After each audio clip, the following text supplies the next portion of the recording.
V2A mass flow rate M2 minus V1।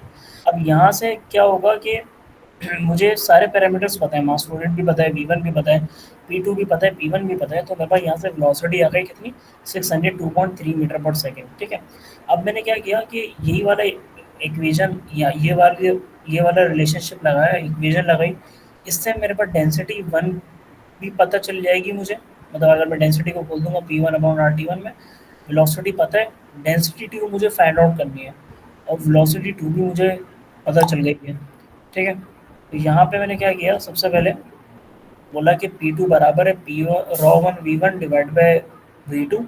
अच्छा, ये raw one मैं बता चुका हूँ किस तरीके से निकालेंगे, सिंपली P1 अपॉन RT1। लेकिन एक ख्याल ये रखना कि P1 को अगर किलो पास्कल में रखोगे तो यहाँ पे R की वैल्यू भी 0.287 रखना किलो जूल पर केजी में। अगर P1 की वैल्यू पास्कल में रखो तो R की वैल्यू जूल पर केजी केल्विन में, मतलब 287 रखना, वरना गलत हो जाएगा थोड़ा। अच्छा, यहाँ पे हमने क्या किया फिर, भाई डेंसिटी। क्या बोला है तुमने, दोबारा जरा बताना।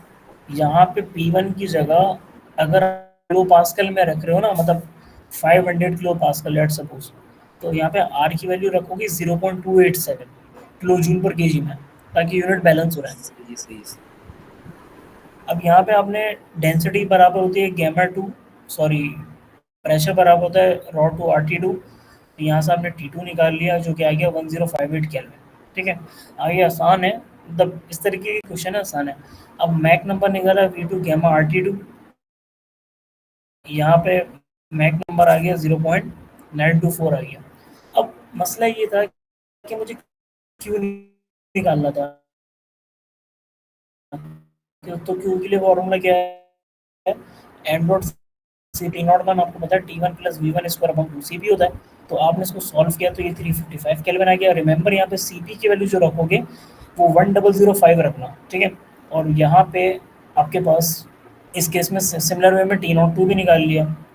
तो ये वाला जो स्टेप लिखा हुआ है P02, ये बेकार है, इसको छोड़ दो, इसका कोई काम नहीं है। तो यहाँ पे क्यू निकाला आपने, वो 3312 किलो वाट्स आ गया। इंट्रॉपी चेंज निकालना था S2 माइनस S1, उसका फॉर्मूला था CP L N T2 divide by T1 minus का R L N P2 divide by P1। P2 P1 pressure है, T2 T1 स्टैटिक टेम्परेचर्स हैं। इसको सॉल्व करा तो आपके पास जो आंसर आया वो कितना आया, 01.31 किलो जूल पर केजी केल्विन। तो ये आपका आंसर होगा। यार ये एंट्रोपी चेंज तो हम ये टेबल तो से नहीं चैप्टर निकाल सकते 6 डायरेक्ट? वाला है। हाँ, ये वही वाला है, मतलब सेम ही है। आप पूछो क्या कह रहे हो। मैं कह रहा हूँ एंट्रोपी चेंज तो हम टेबल से भी निकाल सकते हैं ना? टेबल से निकाल लो, ऐसे निकाल लो, एक ही बात है, मर्जी है। सही है। इसको यहाँ तक के रखते हैं, बाकी का कल डिस्कस कर लेंगे। ठीक है। इसमें एक और सवाल है ना बस, और